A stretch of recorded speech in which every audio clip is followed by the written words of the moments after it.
जब अमेरिकी मंत्री हीराम बी. ओटिस ने कैंटरविले चेस को खरीदा, तो सभी ने उन्हें बताया कि वो बहुत ही मूर्खतापूर्ण काम कर रहे हैं, क्योंकि इसमें कोई संदेह नहीं था कि यह जगह भूतिया थी। वास्तव में लॉर्ड कैंटरविल स्वयं, जो कि सबसे पावन सम्मान के व्यक्ति थे, ने श्री ओटिस को इस तथ्य का उल्लेख करना अपना कर्तव्य समझा था जब वे शर्तों पर चर्चा करने आए थे। हमने खुद उस जगह पर रहने की परवाह नहीं की है, लॉर्ड कैंटरविल ने कहा, जब से माय दादाजी बोल्टन की डाउजर डचेस एक फिट में डर गई थी, जिससे वो वास्तव में कभी नहीं उबर पाई। उसके कंधों पर 2 कंकाल हाथ रखे हुए थे क्योंकि वो रात का खाना खा रही थी।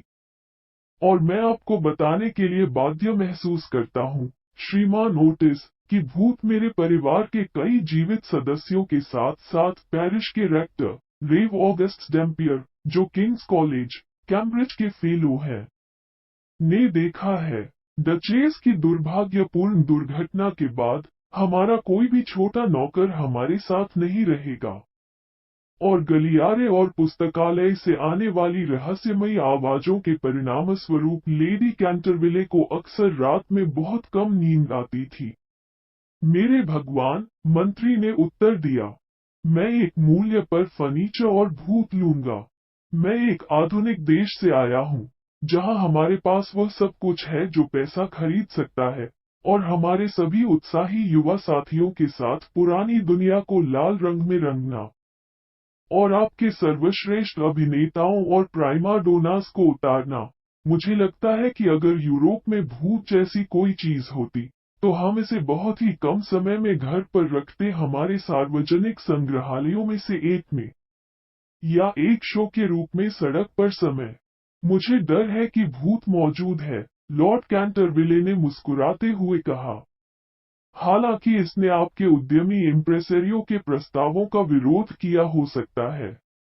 यह वास्तव में 1584 से 3 शताब्दियों से जाना जाता है, और हमेशा हमारे परिवार के किसी भी सदस्य की मृत्यु से पहले प्रकट होता है। ठीक है, तो उस मामले के लिए पारिवारिक चिकित्सक लॉर्ड कैंटरविल। लेकिन भूत जैसी कोई चीज नहीं है, और मुझे लगता है कि ब्रिटिश अभिजात वर्ग के लिए प्रकृति के नियमों को निलंबित नहीं किया जाएगा। आप निश्चित रूप से अमेरिका में बहुत स्वाभाविक है, लॉर्ड कैंटरविले ने उत्तर दिया, जो मिस्टर ओटिस के अंतिम अवलोकन को पूरी तरह से नहीं समझते थे। और अगर आपको घर में भूत नहीं आता है, तो यह ठीक है। केवल आपको याद रखना चाहिए कि मैंने आपको चेतावनी दी थी। इसके कुछ सप्ताह बाद खरीद समाप्त हो गई, और सत्र के अंत में मंत्री और उनका परिवार कैंटरविले चेस चले गए। श्रीमती ओटिस, जो वेस्ट 53 डी स्ट्रीट की मिस ल्यूक्रेटिया आर टप्पन के रूप में थी, न्यूयॉर्क की एक प्रसिद्ध बैले, अब एक बहुत ही सुंदर मध्यम आयु वर्ग की महिला थी, जिसकी आंखें ठीक थी और एक शानदार प्रोफाइल। कई अमेरिकी महिलाएं अपनी जन्मभूमि छोड़ने पर पुरानी अस्वस्थता का रूप धारण कर लेती हैं, इस धारणा के तहत कि यह यूरोपीय शोधन का एक रूप है। लेकिन श्रीमती ओटिस इस त्रुटि में कभी नहीं पड़ी थी। उसके पास एक शानदार संविधान था, और वास्तव में अद्भुत मात्रा में पशु आत्माएं थीं। वास्तव में कई मामलों में वो काफी अंग्रेजी थी, और इस तथ्य का एक उत्कृष्ट उदाहरण था कि आजकल अमेरिका के साथ हमारे पास वास्तव में सब कुछ है, बेशक भाषा को छोड़कर। उनका सबसे बड़ा बेटा देशभक्ति के एक क्षण में अपने माता पिता द्वारा वाशिंगटन का नाम दिया, जिसे उन्होंने कभी पछतावा नहीं किया। एक निष्पक्ष बालों वाला, बल्कि अच्छा दिखने वाला युवक था, जिसने न्यूपोर्ट कैसीनो में जर्मन का नेतृत्व करके अमेरिकी कूटनीति के लिए खुद को योग्य बना लिया था, लगातार 3 सीजन के लिए। और यहाँ तक लंदन में भी एक उत्कृष्ट नर्तक के रूप में जाना जाता था। गार्डेनिया और पियरज ही उनकी एकमात्र कमजोरियां थी, नहीं तो वो बहुत समझदार था। मिस वर्जीनिया ई. ओटिस 15 साल की एक छोटी लड़की थी, जो एक फॉन की तरह सुंदर और प्यारी थी, और उसकी बड़ी नीली आंखों में एक अच्छी स्वतंत्रता थी। वो एक अद्भुत थी। अमेज़न, और एक बार पार्क के चारों ओर 2 बार अपने टट्टू पर बूढ़े लॉर्ड बिल्टन को दौड़ाया था, जो कि अकेलीस की प्रतिमा के ठीक सामने, एक लंबाई और देर से जीतकर चेशायर के युवा ड्यूक की बड़ी खुशी के लिए था, जिसने उसके लिए प्रस्ताव रखा था। स्पॉट, और उसी रात उसके अभिभावकों द्वारा आंसुओं की बाढ़ में ईटन वापस भेज दिया गया था। वर्जीनिया के बाद जुड़वा बच्चे आए, जिन्हें आमतौर पर द स्टार एंड स्ट्राइप्स कहा जाता था, क्योंकि वे हमेशा झूमते रहते थे। वे रमणीय लड़के थे और योग्य मंत्री के अपवाद के साथ परिवार के एकमात्र सच्चे रिपब्लिकन थे। चूंकि कैंटरविल चेज निकटतम रेलवे स्टेशन अस्कोट से 7 मील की दूरी पर है, मिस्टर ओटिस ने उनसे मिलने के लिए एक वैगन के लिए टेलीग्राफ किया था, और वे उत्साह के साथ अपनी ड्राइव पर निकल पड़े। यह जुलाई की एक प्यारी शाम थी, और चीड़ की लकड़ियों की महक से हवा नाजुक थी। समय समय पर उन्होंने एक लकड़ी कबूतर को अपनी मीठी आवाज पर चिढ़ते हुए सुना, या देखा तीतर के जले हुए स्तन सरसराहट वाले फन में गहरे। बीच बीच के पेड़ों से छोटी गिलहरियां उनकी तरफ देखती रहीं, और खरगोश ब्रशवुड और काय के टीलों के ऊपर से हवा में अपनी सफेद पूंछ के साथ दूर भाग गए। जैसे ही वे कैंटरविले चेस के एवेन्यू में प्रवेश करते थे, हालांकि आकाश अचानक बादलों से घिर गया था, एक जिज्ञासु शांति वातावरण को पकड़ रही थी, बदमाशों की एक महान उड़ान चुपचाप उनके सिर के ऊपर से गुजरा, और उनके घर पहुंचने से पहले ही बारिश की कुछ बूंदें गिर चुकी थीं। उनका स्वागत करने के लिए सीढ़ियों पर एक बूढ़ी औरत खड़ी थी, जो सफेद टोपी और एप्रन के साथ बड़े करीने से काले रेशमी कपड़े पहने थी। यह हाउसकीपर श्रीमती उमनी थी, जिसे श्रीमती ओटिस ने लेडी कैंटरविले के सबसे पहले अनुरोध पर अपने पूर्व पद पर बनाए रखने के लिए सहमति दी थी। जैसे ही वे उतरे, उसने उनमें से प्रत्येक को कम कर्टसी बना दिया, और एक विचित्र पुराने ढंग से कहा, मैं आपको कैंटरविले चेस में आपका स्वागत करता हूँ। उसके बाद वे ठीक ट्यूडर हॉल से पुस्तकालय में गए, एक लंबा निचला कमरा, काले ओक में पैनल, जिसके अंत में एक बड़ी सना हुआ ग्लास खिड़की थी।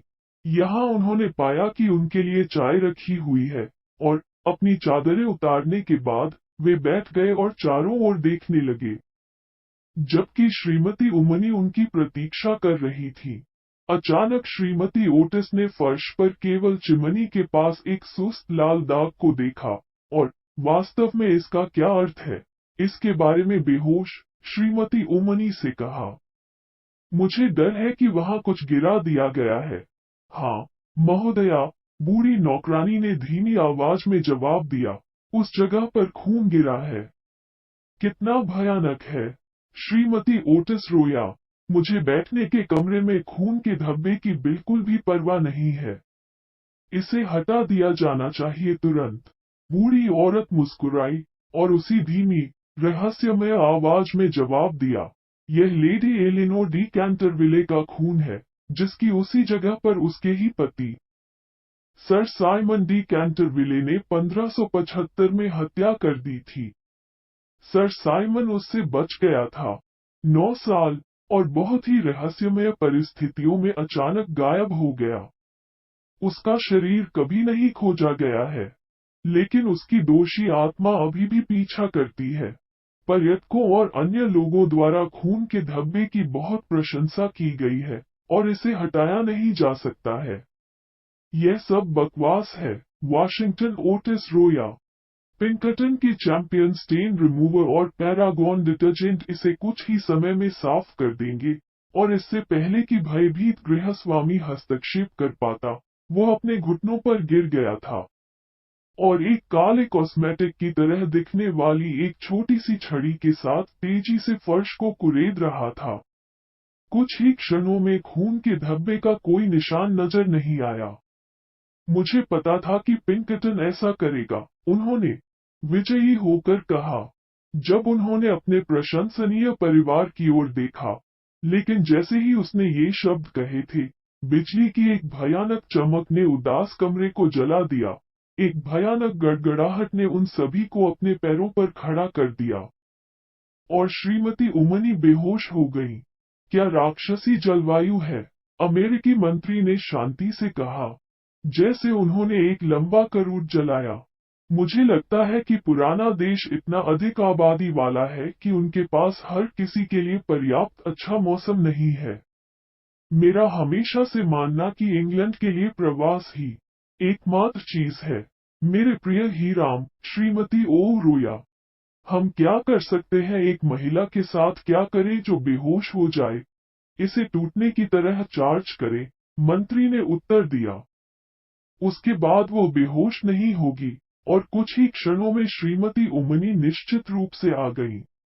हालांकि इसमें कोई संदेह नहीं था कि वो बेहद परेशान थी और उसने मिस्टर ओटिस को घर में आने वाली किसी परेशानी से सावधान रहने की सख्त चेतावनी दी। मैंने अपनी आंखों से चीजों को देखा है, श्रीमान, उसने कहा, जो किसी भी ईसाई के बालों को अंत तक खड़ा कर देगा। और कई रातों में मैंने अपनी आंखों को नींद में बंद नहीं किया है जो यहाँ किए गए भयानक कामों के लिए हैं। श्री ओटिस, हालांकि, और उनके पत्नी ने ईमानदार आत्मा को गर्मजोशी से आश्वासन दिया कि वे भूतों से नहीं डरते हैं और अपने नए मालिक और मालकिन पर प्रोविडेंस का आशीर्वाद लेने के बाद और वेतन में वृद्धि की व्यवस्था करने के बाद पुरानी नौकरानी अपने कमरे में चली गई। Let me be your yes man.